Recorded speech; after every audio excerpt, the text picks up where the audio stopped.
Okay, so let's start. First of all, let me introduce myself. My name is Francisco Ferreira. I'm the president of Zero, Association for the Sustainability of the Earth System, and it's a Portuguese environmental NGO, and we are part of the ETX Life project. So. Financed by the European Commission. And today we're going to talk about the corporate climate integrity, what role for the European Union. So these ETS talks have been taking place throughout the project with different areas of discussion. And today in particular, we will have two guests, Pedro Barata from the Environmental Defense Fund, and Nicholas Krabik from the Wuppertal Institute. And we hope that you actually get a good view of this new area under Article 6 of the Paris Agreement. And indeed, I think that we will have opportunity first to hear about this issue from the two guests, and then there will be a Q&A part where you can ask or present some ideas related with the topic of today. So without further ado, I would like to introduce Pedro Barata. He's a specialist in international policy in the area of climate change. He's also a member of the General Council of Zero and vice president of the Environmental Defense Fund, which is an international NGO. He has been participating throughout several years in the official delegation of the Portuguese government to the Framework Convention on Climate Change in the different COPs. And also participated in the national work that was performed for Portugal, considering the carbon neutrality for 2050. He has been an expert in several issues, and particularly in the CDM.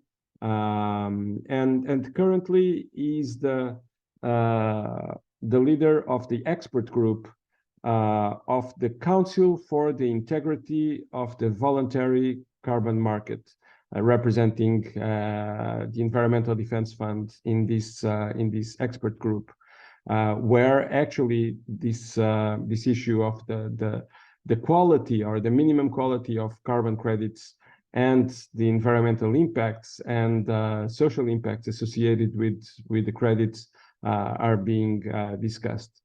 So, Pedro, the floor is yours. You have 20 minutes. It's up to you to use them as you wish. And then we have Nicholas, and then the Q&A.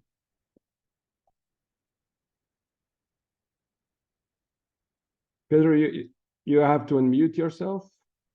Yes. Yeah, exactly. Just setting here a timer so that I don't go overboard, but hopefully that won't happen. So first of all, thank you to Zero for inviting me. I did not prepare any slides, and I'll to a certain extent, I'll ad lib on my presentation, but I looked at the title of our talk, Corporate Climate Integrity, What Role for the EU?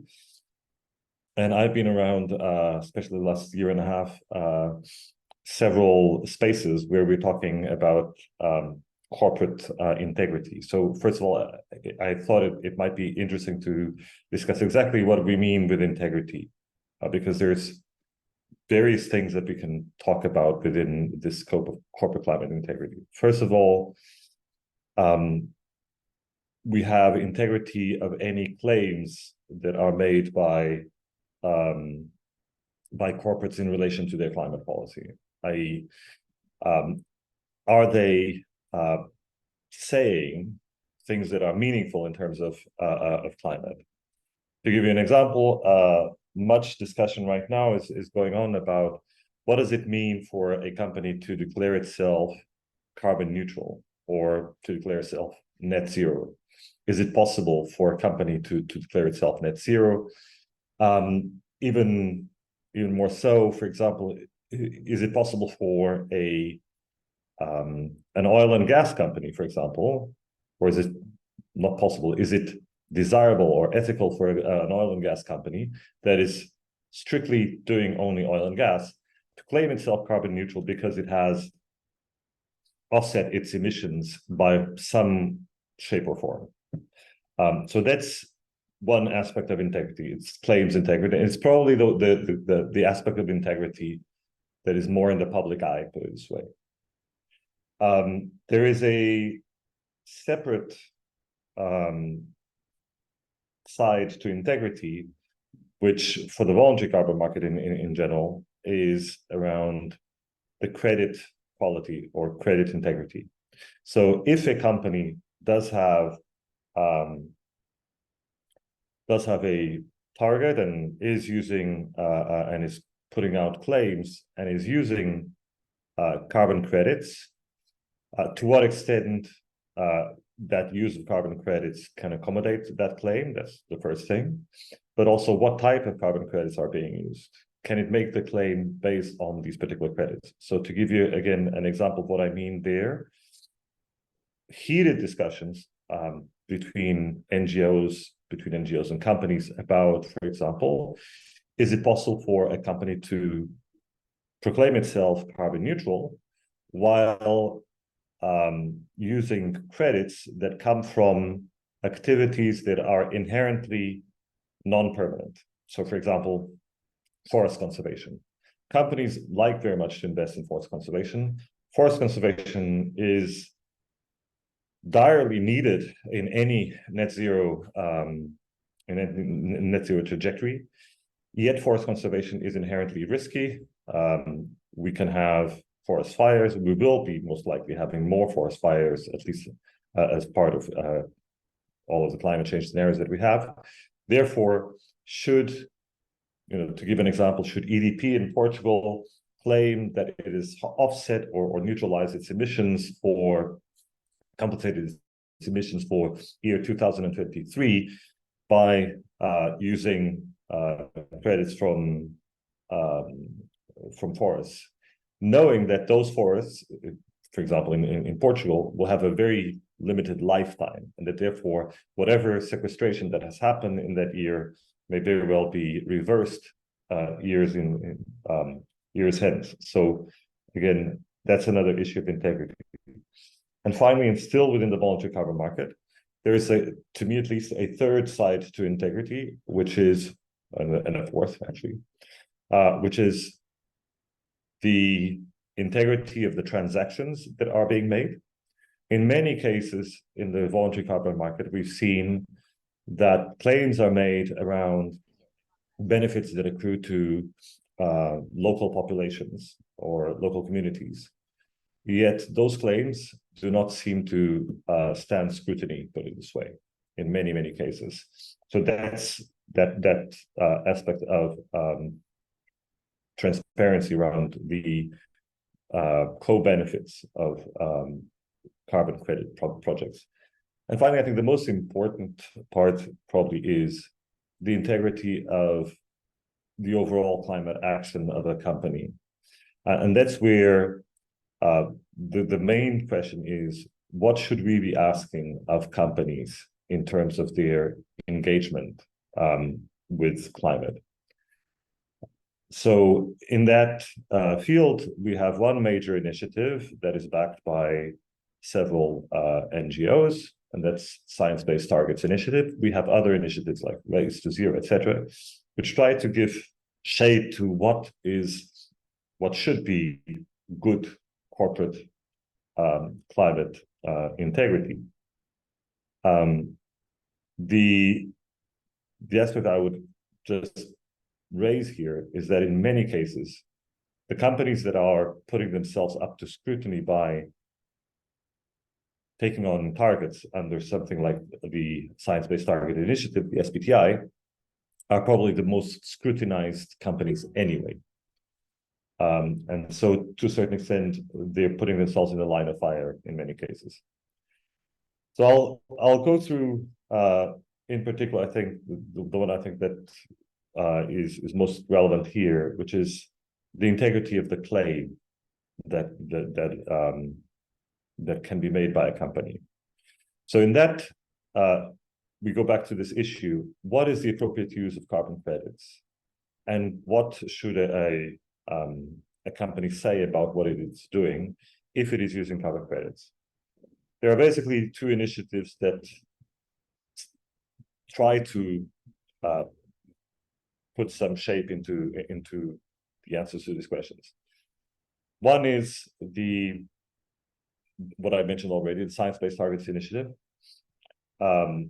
which essentially says actually something very complicated for companies to follow. What it says is companies must set ambitious targets to net zero by 2050.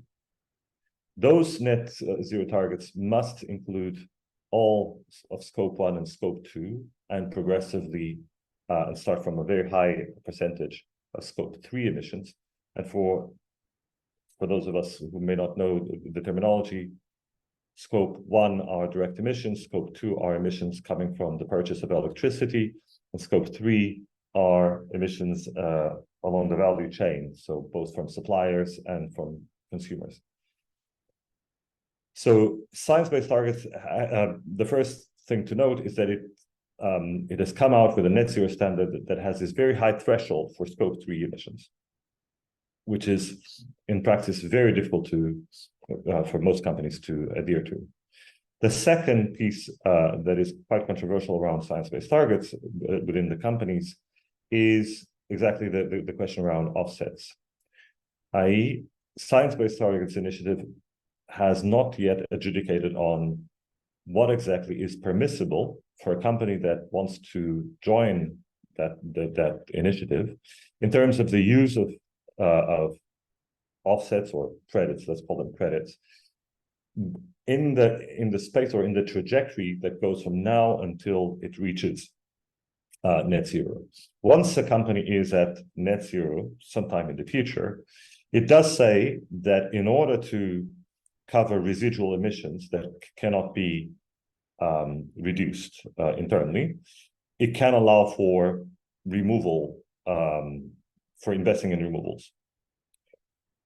That leaves open the question of what happens to a company, for example, that right now is doing best efforts and is a longer trajectory, if it wants to, and for various reasons, wants to invest beyond the value chain. There's a whole group and a whole work program within the SBTi working now on beyond value chain mitigation, but it's fair to say that that's put a spanner in terms of a lot of the involvement of companies with SBTi.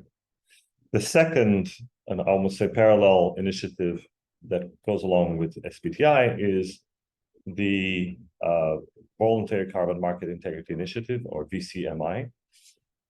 We're basically a group of philanthropies and NGOs and companies and financiers that come together to put together what one could call a hopefully reasonable claim, a reasonable set of claims for what this different use of offsets might mean. The thing to note is that these two initiatives are not at this time aligned, and so it's very difficult yet for a company to really understand what can it say about itself and to what extent it can or cannot use, even for SBTi, certain types of offsets and credits. In all of this, in terms of claims, what is really interesting and is emerging now in the public space is that besides these voluntary initiatives that are either NGO-led or philanthropy-led, there is a huge debate, very much in the EU, but even more so, I would say, in the US, about alternative ways of regulating corporate claims. So in the US, we have seen now the Federal Trade Commission issue out new rules on green claims. And these pretty much make it clear that companies can use carbon credits towards certain claims, but that these credits have to adhere to several high standards. We have more and more developments at legislative level, including, for example, a new bill that's been proposed under the California state, which essentially seeks to say that no claim of carbon neutrality can be made by a company operating in California if it is based on the purchase of credits that have no durability. And durability, according to that bill, means matching the atmospheric lifetime of the gas. So essentially, what that does is it prevents a company in California using any type of forest credits, for example, from claiming that they are being carbon neutral. We're also seeing more and more the interest of international and, in the case of the US, federal regulators in this space, including the Securities and Exchange Commission that has asked for a consultation, and the Commodities and Futures Trade Commission, both of them very large and very potent regulators in the US, who are looking to or seeking for guidance on how they should regulate these types of claims and also the credit trading. So finally, I come to the question in the title: what role for the EU? The EU has a very different context in which all of these is happening.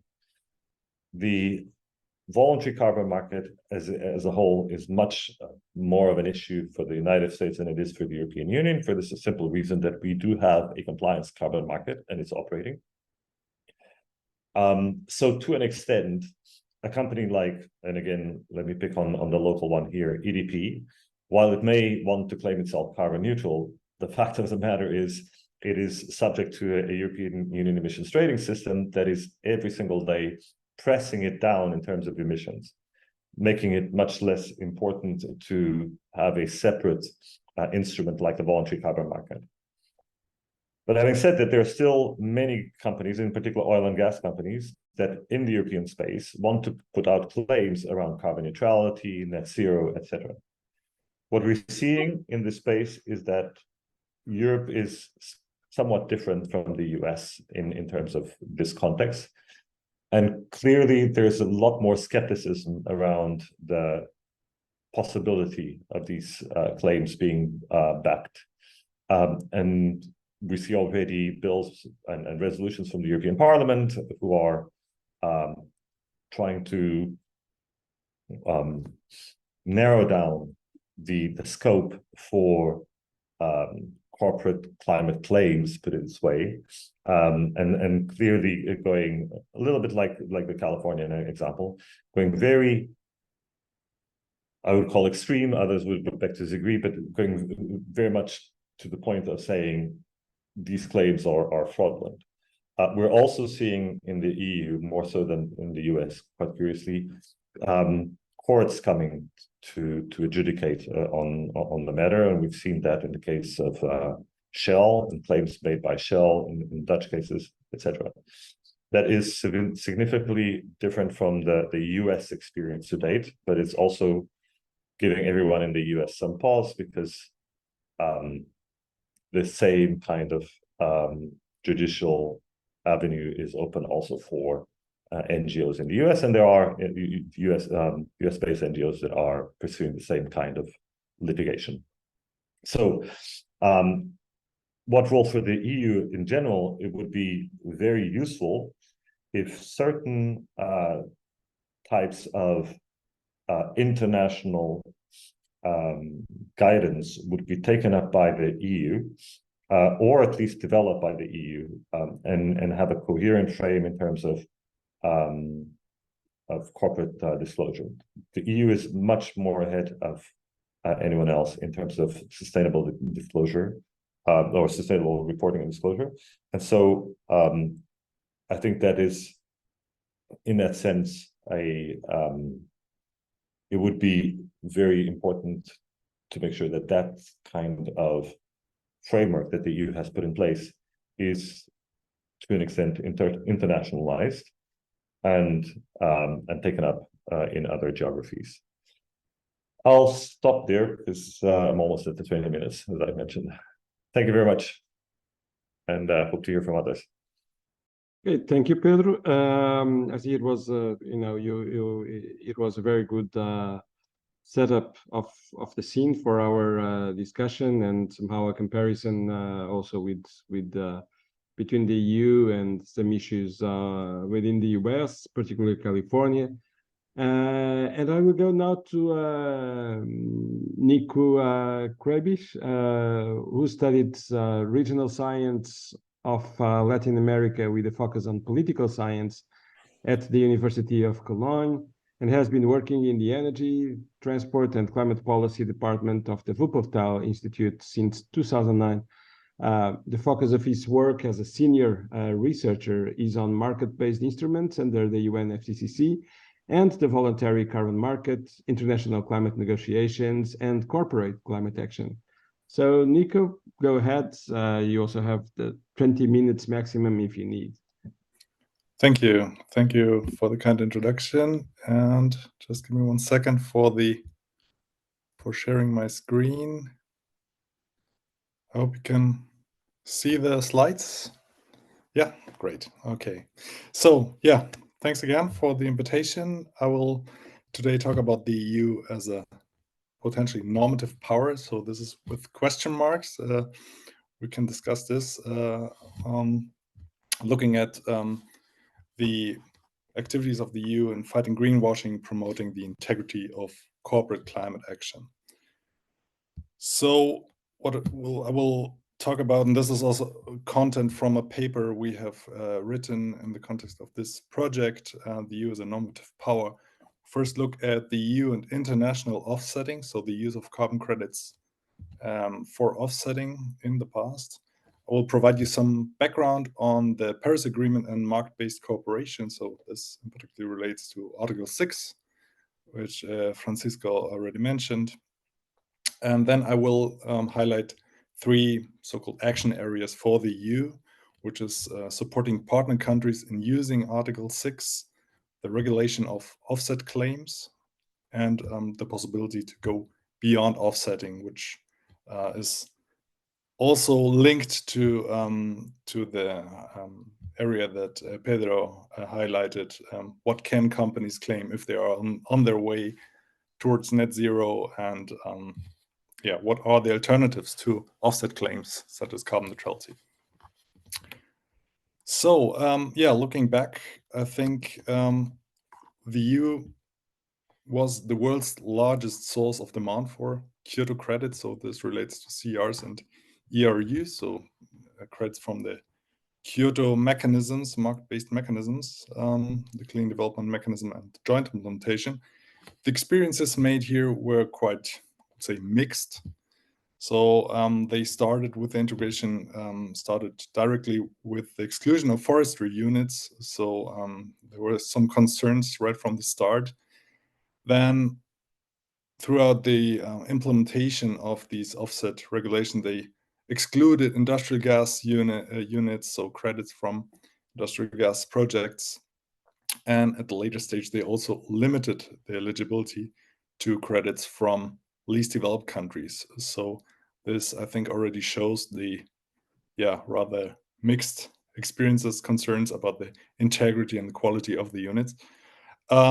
There was also, of course, the impact of the credits on the surplus of allowances and the contribution to the dilution of the price signal of the system. This was, of course, not only because of the additional credits from the international mechanisms, but mostly because of the economic recession after the financial crisis. But with the additional credits coming from the system, from the international system, UNFCCC system, coming into the EU ETS, the pricing was even, the dilution was even further exacerbated. So in having this experience, made this experience in the past, I think this is reflected in current EU's position. The EU has currently adopted a rather cautious stance towards the use of international offsets when defining its nationally determined contribution, so its climate target under the UNFCCC. It has defined this as a domestic target, so it will be achieved entirely domestically, so there's no possibility to use international offsets. At the same time, it's really the EU is one of the key players in the field of the negotiation on market-based cooperation. So this, I think it's quite an interesting situation. Well, having said that, they will clearly not use ITMOs or carbon credits for offsetting to achieve their NDCs. They're really actively engaged in the process. Our recommendations from this paper were to continue with their current cautious stance, so continue with the domestic nature of the UNDC, while at the same time building on their role as an active negotiator and also potentially using their role as a normative power and supporting others in promoting the integrity of carbon credit use. So I will now provide you some background on Article 6. Article 6 has two avenues for market-based cooperation. So one is Article 6.2. It's a framework for cooperative approaches. It is an accounting and reporting framework where units or ITMOs can be transferred. Its governance is really highly dependent on the national rules. So the host or countries using this mechanism, or this, it's not a mechanism, it's rather a framework. Using this framework, they can largely define the substance of the cooperation, but there are some generic requirements, in particular for reporting and for accounting. So this is one of the two possibilities, the Article 6.2 cooperative approaches, which allows countries to cooperate internationally in achieving their NDCs. The other possibility is Article 6.4, which is really a mechanism. It's a successor of the Clean Development Mechanism. So it is a full-fledged, or will become a full-fledged mechanism with an international rules and very detailed requirements, and would also will issue real credits. So it's not just a framework as Article 6.2, but this is really a mechanism, so quite much more detailed than the Article 6.2 framework.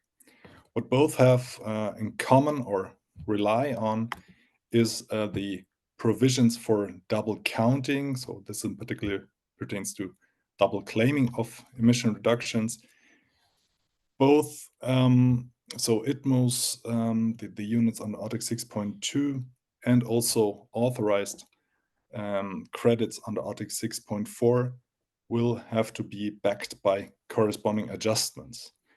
And I will show you now what that is, because I think it's quite important to also understand the current status of the voluntary carbon market.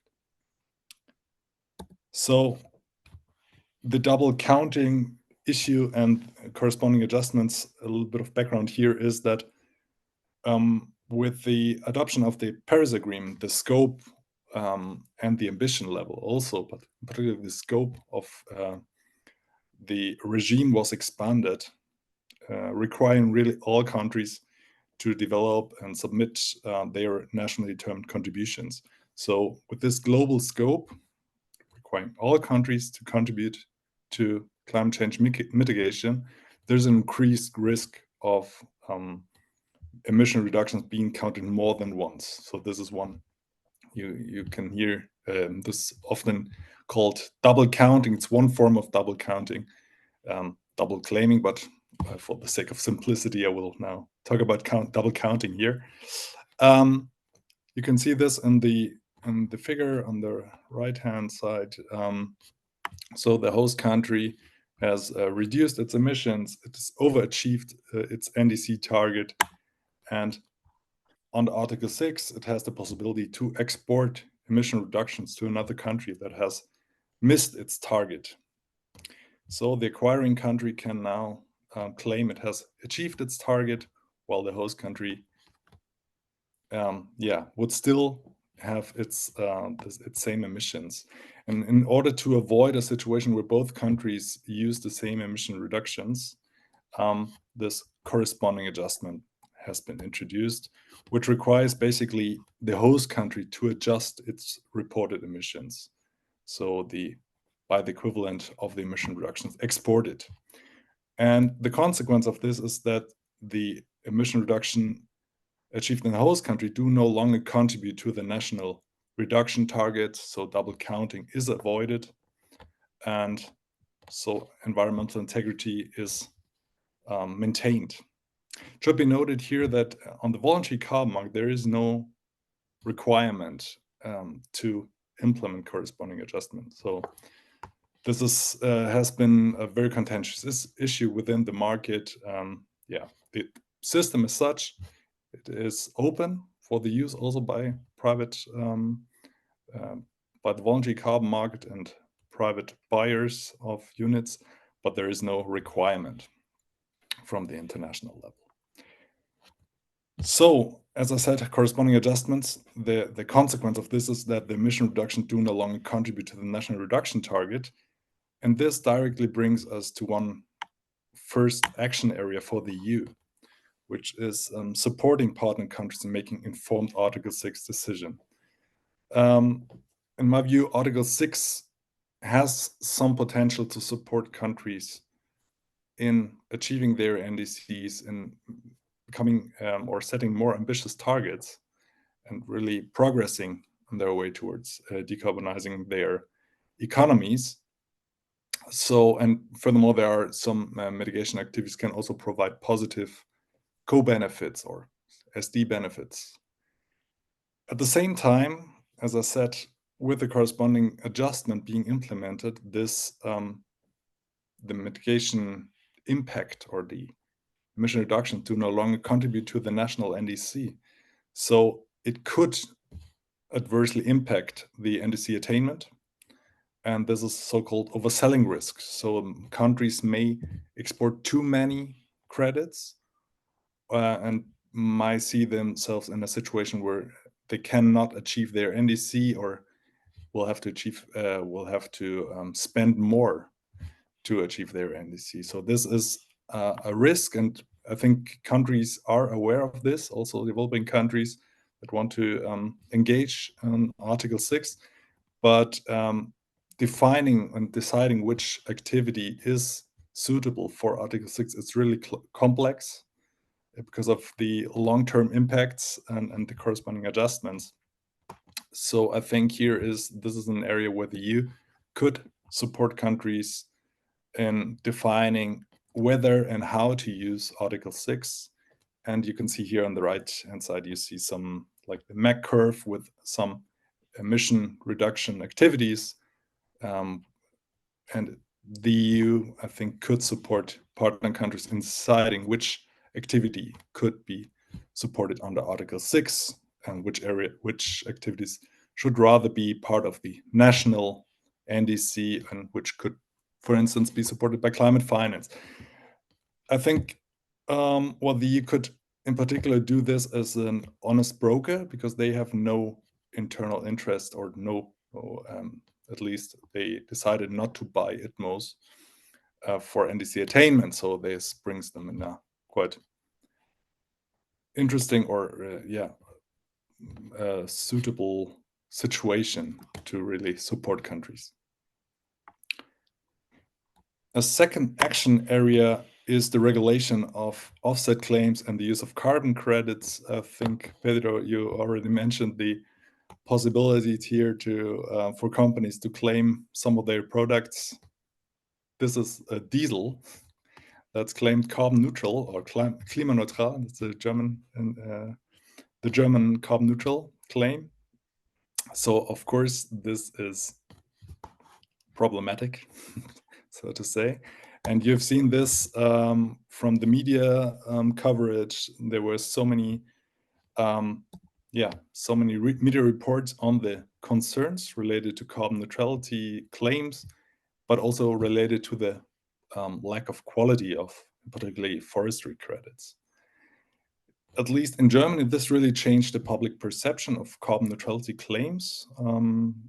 There are really a reputational risk for companies making these claims, and there are also legal uncertainties. And I think you also alluded to this, Peter, in your remarks, that there are in Europe several ongoing lawsuits, and there are several ongoing initiatives by competition watchdogs, consumer organizations, and NGOs. Of course, the problem with these claims, offset claims, is that they can be misleading for consumers and investors and make it harder to clearly distinguish ambitious climate action from greenwashing.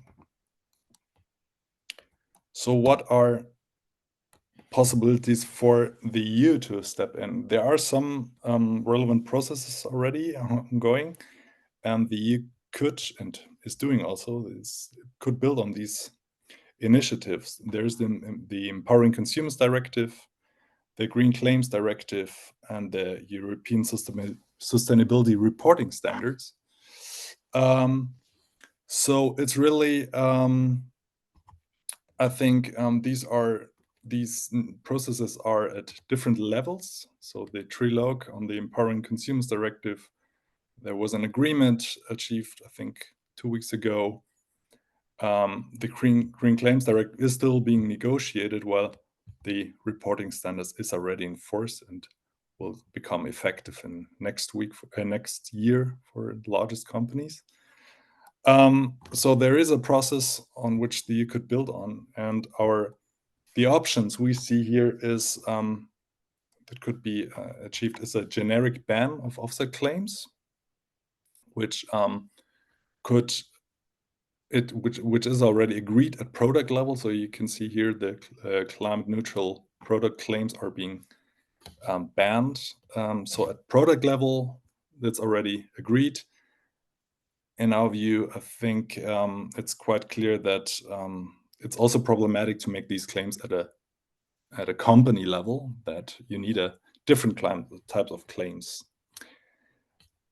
Another point that I would suggest is the substantiation of claims. This is also here the EU has progressed significantly and requires claims to be substantiated. So this means that companies provide information to really fully understand the information to allow consumers and investors to understand the claims.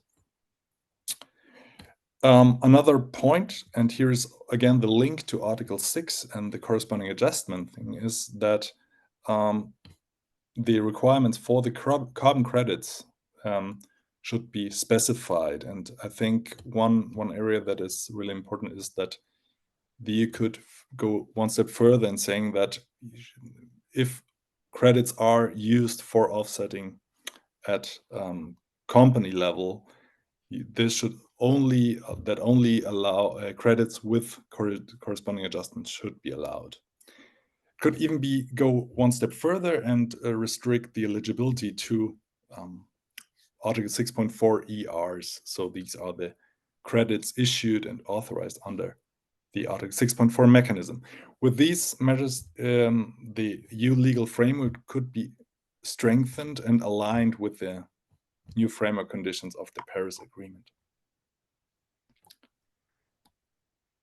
In our report, we identified another action area, which is the so-called contribution claim model, which is the idea. It's quite simple, and it emerged 2016, 17. You can see here a policy brief by Gold Standard.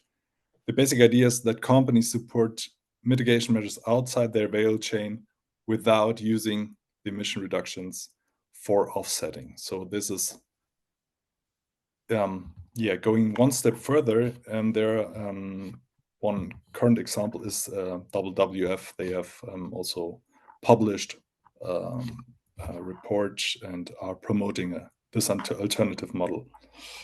What are the benefits? The communication could become more transparent if consumers really understand what action has been taken, because the internal and external mitigation measures are differentiated. The model would also allow to support a broad spectrum of activities. So since you are no longer using the exact number of emission reductions to offset residual emissions, you could also support activities that have maybe a broader impact, have broader impacts, and also support transformative, have a stronger transformative potential.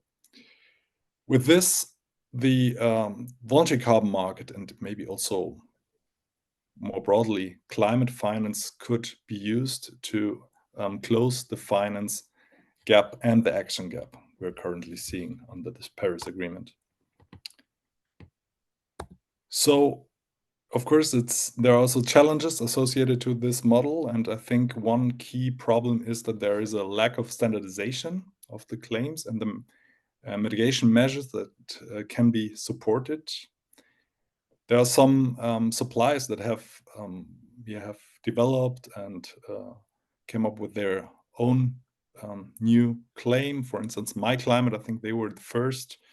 Now there's also Climate Partner, South Pole. So there are really different models being promoted at the same time, which allude to somehow build on this idea of contribution claim. However, some of these concepts are quite close to the existing offsetting model. So I see here that there's a risk of not fully exploiting the potential of this new model.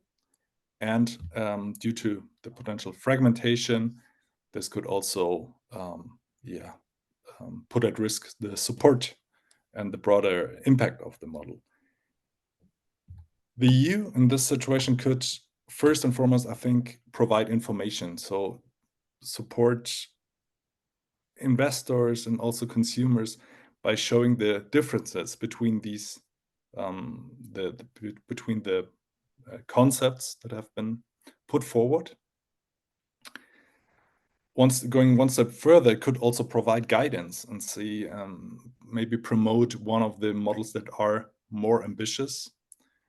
And as a third step would be really the introduction of a contribution claim label to really highlight those companies that adhere to the minimum requirements and really invest in high quality mitigation activities, to really incentivize the investment into these type of activities.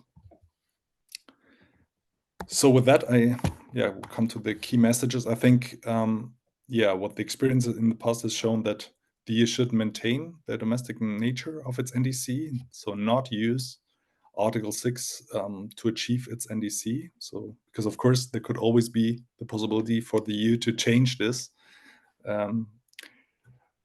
So keep this cautious stance, but instead of changing this, continue supporting partner countries in making informed Article 6 decisions, ban offset claims also at the company level, so not only at product level, which is currently seems to be the limitation, and support companies in going beyond offsetting by promoting the contribution claim model. I think that's a new area that's evolving now, and that the EU should step in and provide guidance, or maybe even a label to promote this model. So thanks. I hope you can download the paper if you want to have see more insights. Thank you.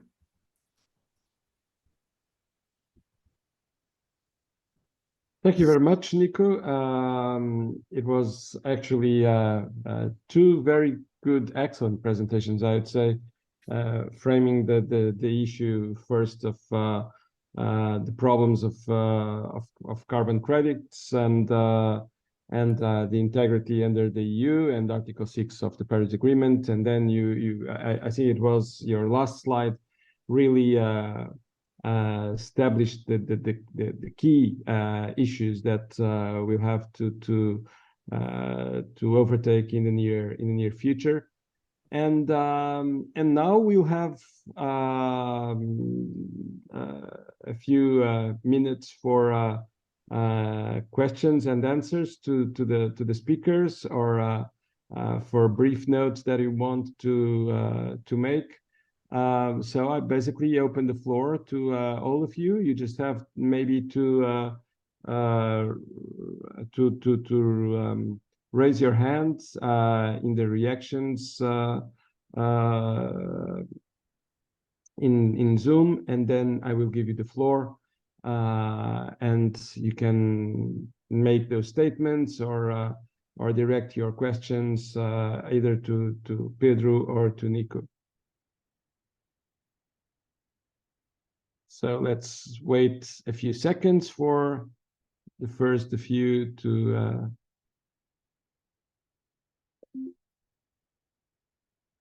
engage. No one. I can go ahead, but it would be much fun if others would actually participate. Okay, I will start, and then yeah, you can also post your questions in the chat box, just as mentioned. Okay, one from your view, and you know that some different countries, including Portugal, are now discussing the possibilities of are regulating voluntary carbon markets. Do you think that we should wait for the final legislation package out of the EU in the two that are still under discussion, that under trilogue or under still in a more preliminary state? Would it make sense for us to actually wait for all that package to be defined before countries start to go ahead with their own regulations of voluntary carbon markets? Or do you think that there is already enough rules or guidelines for the countries to go ahead with a proposal that won't conflict with the definitions that are being proposed under the EU? I hope you understood my question. Nico or Pedro, which one of you? Okay, Nico. I can start. Maybe Pedro, you can add. I think it's an interesting question, because I'm here. Yes and no. So if you look at what happened in France, they came up with a quite strict, well, not as strict as the final EU regulation, but they came up with a proposal to require companies to provide to substantiate their claims, right? So in France, they were ahead of the EU regulation, and maybe also at the same time indicated where the EU regulation could go. So they did exactly that, what you described. They did not wait until the EU regulation to come into force. At the same time, my understanding is that at least I think this is, for most, or that's my understanding, how in member states are dealing with a situation at the moment. They are thinking of providing guidance to carbon market participants, to companies, and are not really regulating this. So they are not neither the claims nor the market as such. but rather try to provide guidance. This is what the Finnish guidance is about, for instance. And this is also what has been said earlier. I think there are so many ongoing initiatives that could be taken up by the governments, and governments could position themselves, say, okay, I think this initiative is positive, this is a good example. And so these are I think two ways. On the one hand, my understanding, countries are not thinking about the regulation of the market. At the same time, you have France as an example there, where there was some regulation of claims ahead of the EU regulation. So it's I think it's both at the same time. Yeah, you could advance, but what's required now for companies is guidance, I think, not necessarily regulation. Yeah. Mm-hmm.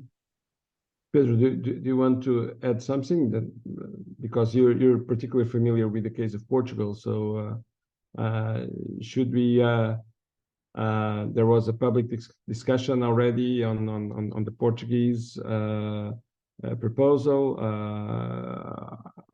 Does it make sense to go ahead immediately, or wait for some more aspects concerning integrity or regulation from the EU? I mean, personally, and it's a very personal question, but I would say it doesn't make a lot of sense for a small country like Portugal to put into law anything right now, but rather to be active in the negotiation of the European framework. And I think that the problem with most of the claims that are being made, or at least the ones that are more insidious, are made by very large companies that are working across the European space. And for a large company that wants to do a marketing effort, subject to very different, take that lorry that Nico showed. That lorry probably travels from Germany to the Czech Republic to somewhere else. It cannot, or it should not, be subject to three different interpretations of is it portraying something that is good or bad? What can we say about the climate neutrality claim of that lorry? So I would definitely be in favor of having a European framework. And yes, as a smaller country, let's engage fully in the discussions at the EU level. But I would want to get out there, put something that then has to be revised back or revised forward, whatever you want to call it, following adoption of EU regulation or legislation. Okay, so other questions from the audience?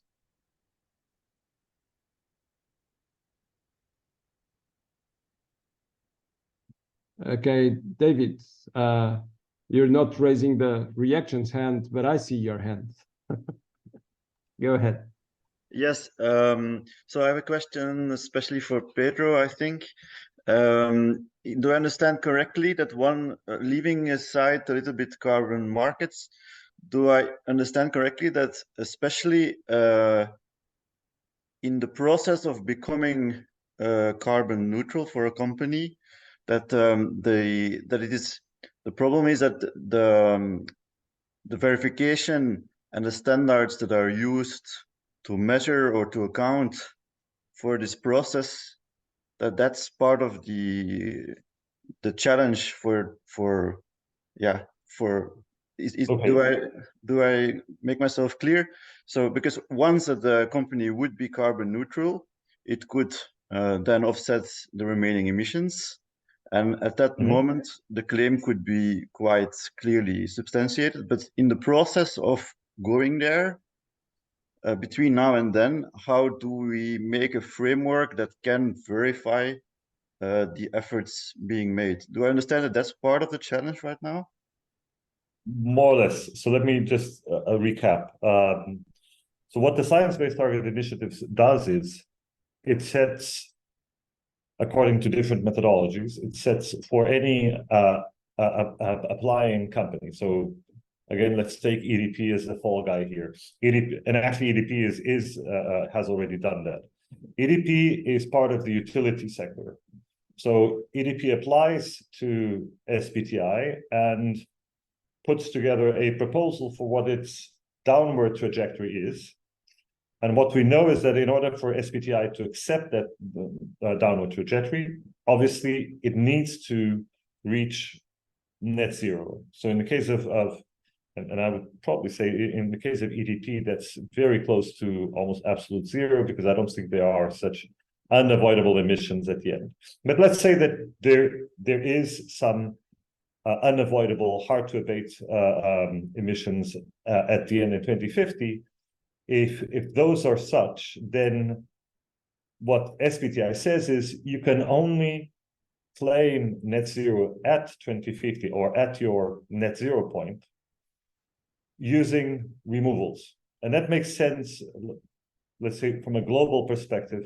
I can make a case for why it does not make sense at a corporate level. But basically, at a global level, once we are at net zero, there is no point in having further emission reductions, because those emission reductions are not possible. You can only really be net zero if you are compensating all of your emissions with removals from the atmosphere, right? That works out for global. I don't think, and that's one of the personal beefs I have with SBTi, I don't think that is clear that analogy should be done at the corporate level. But then the other thing that I mentioned was, there's a trajectory, there's an endpoint. That endpoint is where neutrality or net zero is attained. The trajectory is supposed to be very ambitious, and it is quite ambitious. That trajectory is the trajectory for the entire scope of your emissions, scope 1, scope 2, and scope 3. For many companies, scope 3 in particular is extremely difficult to calculate or estimate. So it's very difficult to engage with SBTi to get even now data for all of those scope 3 emissions. But then the third point is, let's say I am, to give you one public example, Netflix. Netflix has exactly that type of problem. They have very little scope 1 emissions, a bit scope 2 emissions because they are running some data servers around the world for all of this streaming service. And then they have humongous scope 3 emissions that comes from the consumption of that. Now, can you imagine what it would be like if you were requested as Netflix to say, go out and calculate everything from, the production of in the movie sets or the series sets, all of the production related emissions. So from the suppliers, and then the final consumption of all of those TVs, et cetera, around the world, calculating with different grid emission factors because there are different electricity grids, etc. So that makes it hugely complicated. On top of that, Netflix has a target to offset, and again, this is where it becomes really complicated, to offset the entire footprint by 2025. In my view, that's actually a really ambitious thing, because it comes on top of a very aggressive target, right? Which is science-based, which is, So the question here is, should we say, Netflix, don't do that, don't invest in all of these reductions? They have the money, they can do it, but we are going to say no to them because we don't want them to claim carbon neutrality in 2025. And I get the point of not wanting to claim carbon neutrality, and that's where all of this conversation around the mitigation contribution alternative claim is. But the fact is that to date, most companies do not adhere to this climate contribution alternative claim because they don't see what's in it in terms of the public perception. they are starting to see it now, but it's really only because they're getting so hammered on the offsetting. And personally, I don't see any problem with a company saying, we can discuss the language, but saying, I'm committed to reduce as much as I can. And while I cannot reduce, I will be buying carbon credits. Again, these have to be really high quality, otherwise it doesn't make absolutely any sense. And that's the other issue, that's the credit integrity. But and it's a big issue. So I'm not at all disputing, but imagining an alternative world where we have solved credit integrity, then I would say, let's use the ability and the motivation behind these companies to have as much early mitigation as possible. And that should be, in fact, emission reductions and not removals. And so all of these things right now fall out of scope of the SBTi guidance. The SBTi guidance is not providing that type of guidance. Sorry, David, you want to come back? Yes, would it be an idea if the company like Netflix would, instead of buying reductions outside to cover for the scope 3 emissions, that it somehow engages, I would say probably mostly in production side, that it engages and invests in that direction? But that's the thing. I mean, they do. The problem is not that for lack of want. The problem is really for how difficult it is. I mean, I can disclose, I think now I can safely disclose, I did similar work for Galp in Portugal as a consultant. I looked at their scope 3 emissions, and it's hilarious, really. I mean, the scope 3 emissions for Galp are something like 95% of their footprint. But if they took responsibility, those emissions for Galp in Portugal, those would be, Galp is the oil refining company and oil distribution company, or oil product distribution company. Those emissions in Portugal would amount to something like a fourth of the entire, I mean, basically almost all transport emissions in Portugal. The problem is that they have, even Galp, which is a mid-sized company worldwide, has a list of suppliers that goes everywhere from 50 or 60 countries in the world. Just finding out what those suppliers' emissions are, and then finding out what your local gas station that receives Galp products, getting the guy to fill out a form saying, here's how much I've sold of your product. It's not being done. Right. So the difficulties are immense in getting at scope 3. Nobody's claiming that they shouldn't get scope 3. It's just that the threshold right now is very ambitious for most companies. Getting 85% of your emissions under scope 3 calculated is just pretty much impossible for large companies. Right. Sorry, I hope I addressed that. Okay, I think we have, I think this is a very important issue, and again, as Pedro was mentioning, there's really the issue here of doing the most in terms of mitigation, and then complementing without claiming. Or claiming issues like claiming carbon neutrality, or claiming that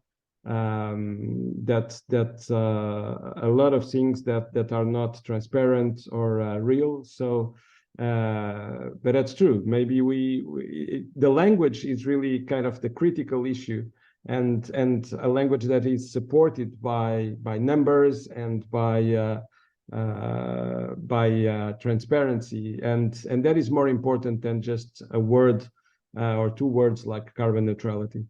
Any other question before I give the word to Sam?